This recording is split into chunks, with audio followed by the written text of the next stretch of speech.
কখনো কি এমন হয়েছে রাতের শেষ প্রহরে হঠাৎ আপনার ঘুম ভেঙে গেল? ঘড়ির দিকে তাকিয়ে দেখলেন ভোর ৩:৪০ অথবা ৪:১৫। চারিদিক নিস্তব্ধ, সবাই ঘুমিয়ে আছে, কিন্তু আপনার চোখে আর ঘুম নেই। ঠিক তখনই কি কখনো মনে হয়েছে, কেন আমার ঘুম ভাঙল? এটা কি শুধু শরীরের ব্যাপার, নাকি ঈশ্বর আমাকে কিছু বলতে চাইছেন, নাকি জীবনের কোনো গুরুত্বপূর্ণ পরিবর্তনের আগে এমন হয়? আরও একটি প্রশ্ন, কেন অনেক সাধক, সন্ন্যাসী, ভক্ত, এমনকি সাধারণ মানুষও বলেন ভোরের আগে জেগে উঠলে মন অন্যরকম হয়ে যায়? এটা কি কেবল কাকতালীয়, নাকি এর পেছনে লুকিয়ে আছে গভীর আধ্যাত্মিক সত্য? আজকের ভিডিওতে আমরা কোনো কুসংস্কার বা গল্প শুনব না। আমরা জানব ঠাকুর শ্রী রামকৃষ্ণদেব কি বলেছিলেন, শ্রী শ্রী মা সারদা দেবীর শিক্ষা কি ছিল, সাধনা শাস্ত্র কি বলে,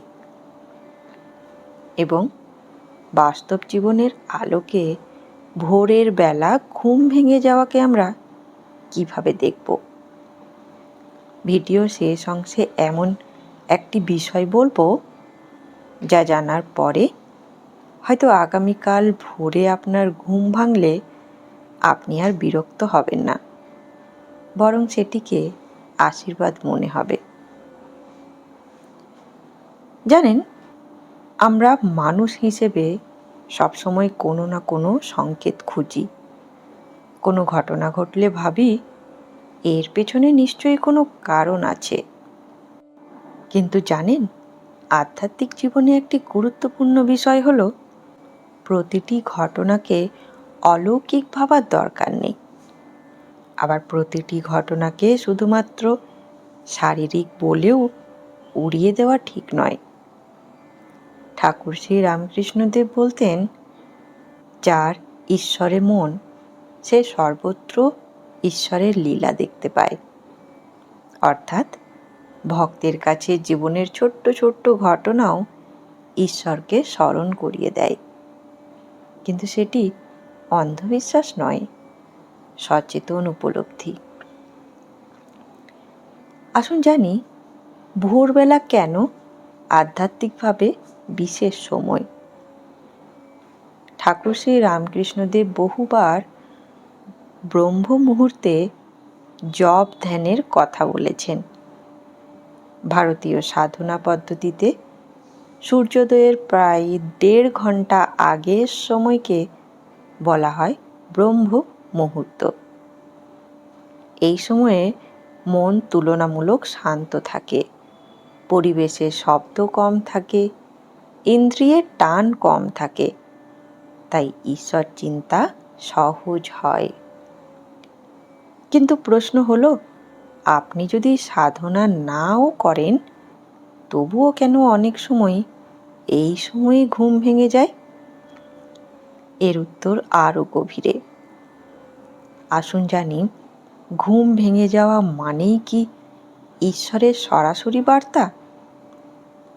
সত্য কথা হলো, সবসময় নয়।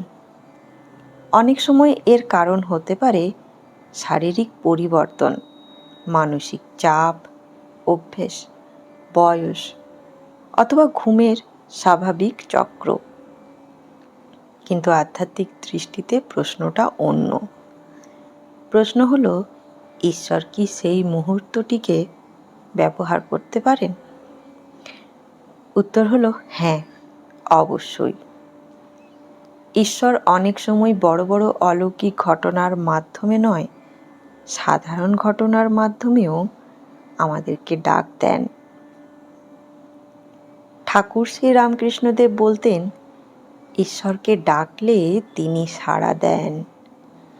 যদি কোনো মানুষের অন্তরে ভক্তির বীজ থাকে, তাহলে ভোরের নিস্তব্ধতা তার হৃদয়কে ঈশ্বরের দিকে টেনে নিতে পারে। সেই টানটাই আসল, ঘুম ভাঙা নয়। এবার আমরা জানব ভোরের নীরবতায় কেন মন অন্যরকম হয়ে যায়। একটু লক্ষ্য করুন, দিনের বেলায় হাজার চিন্তা, সংসার, কাজ, অভিমান, রাগ, প্রতিযোগিতা, কিন্তু ভোরের আগে সব কিছু যেন কিছুক্ষণের জন্য থেমে যায়। সেই সময় মানুষের নিজের ভেতরের কণ্ঠস্বর শুনতে পায়, যে কণ্ঠস্বর দিনের কোলাহলে চাপা পড়ে যায়। সেই শ্রী মা সারদা দেবী বলেছিলেন, নির্জনে বসে নিজের দোষ দেখো। এই বাণীর গভীর অর্থ হলো, নিজেকে জানার জন্য নীরবতা দরকার। ভোরবেলা সেই নীরবতার অন্যতম শ্রেষ্ঠ সময়। কিন্তু যদি ঈশ্বর কোনো অলৌকিক ইঙ্গিত নাও দেন, তাহলে ভোরে ঘুম ভাঙার সবচেয়ে বড় উপহার কি, সেটি এখন বলবো। ধরুন আপনার ঘুম ভেঙেছে 4টেয়, আপনি আবার মোবাইল নিয়ে বসে গেলেন, তাহলে সেই সময় নষ্ট হলো।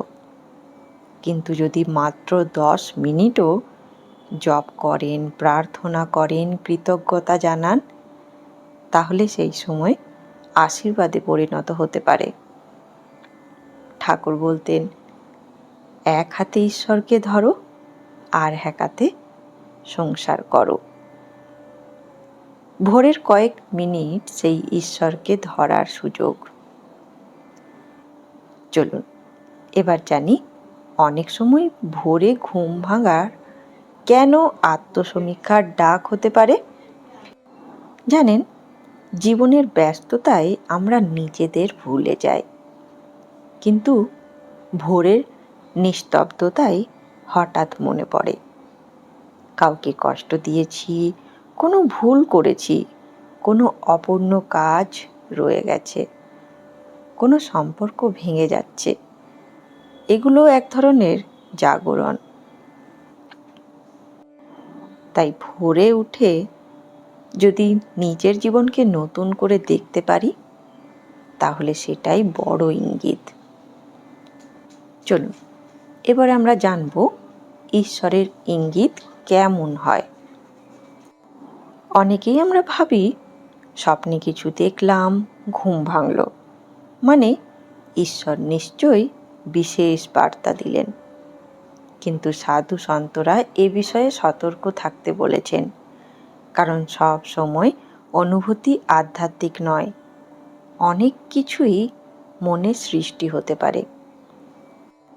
শ্রী শ্রী ঠাকুর রামকৃষ্ণদেব শিক্ষা দিয়েছিলেন, সত্যিকারের আধ্যাত্মিক অভিজ্ঞতা মানুষের মধ্যে। নম্রতা, ভালোবাসা, করুণা, পবিত্রতা বাড়ায়, অহংকার বাড়ায় না। তাই ভোরে ঘুম ভাঙলে প্রশ্ন করুন, আমি কি আরো ভালো মানুষ হচ্ছি?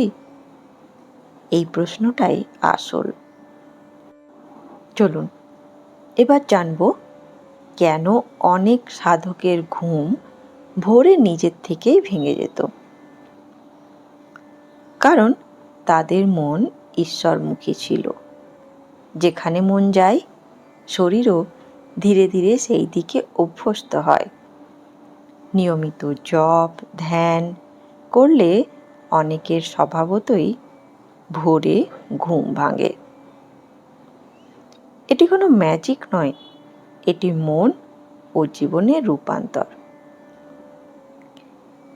এবার জানি, যদি আপনার ভোরে বারবার ঘুম ভাঙে, তাহলে কি করবেন?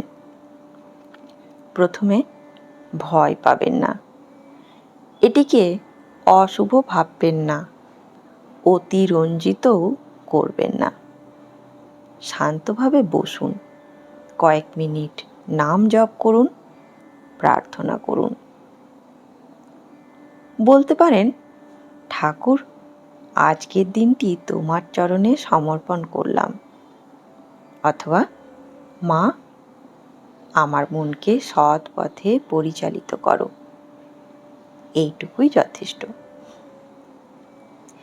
চলুন এবার আলোচনা করি সবচেয়ে বড় ইঙ্গিত আসলে কি। অনেকে আমরা ভাবি ইঙ্গিত মানে ভবিষ্যৎ জানিয়ে দেওয়া, কিন্তু আধ্যাত্মিক জীবনে সবচেয়ে বড় ইঙ্গিত হলো ঈশ্বরের দিকে মন ফিরিয়ে দেওয়া। যদি ভোরে ঘুম ভেঙে যাওয়ার ফলে আপনি একটু প্রার্থনা করেন, একটু ভালো মানুষ হন, একটু শান্ত হন, তাহলেই সেই ঘটনা অর্থপূর্ণ হয়ে ওঠে।